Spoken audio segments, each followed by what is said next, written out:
aksi kami yang mulai,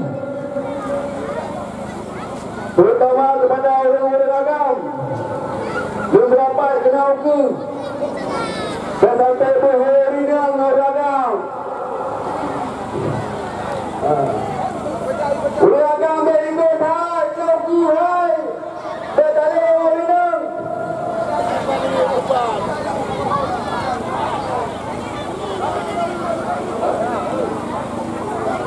Orang agam merapat.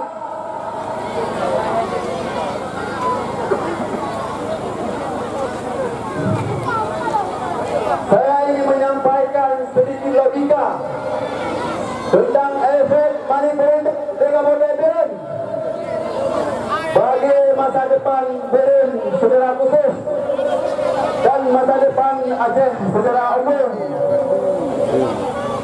Kepada seluruh masyarakat, pemuda, mahasiswa dan ormas Islam lainnya yang telah hadir pada aksi ini, dan kepada Bapak Kepolisian selaku mitra masyarakat yang hari ini Anda